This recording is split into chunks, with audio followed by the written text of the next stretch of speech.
Today we're going to look at a task that CNC routers can do exceptionally well, and that's making signs. Making signs is not only fun and easy with a CNC router, but can also become practical, as lots of small shop fellows have discovered that making signs and selling them is a way to make a couple extra bucks on the side. How easy is it? Let me show you. Making a simple sign is very easy. All you have to do is go to the text file,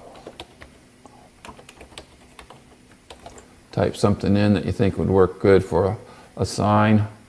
I want to center it.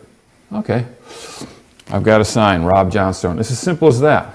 I used MDF material for that task. I got started cutting my sign. In this case, I used a ball and router bit to do the machining after selecting it from the bit library that is included in the software.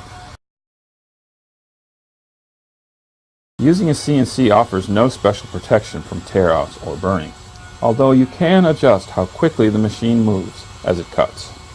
After it's cut out, apply a coat of shellac. That's how easy it is to make signs using a CNC router. Thanks for watching.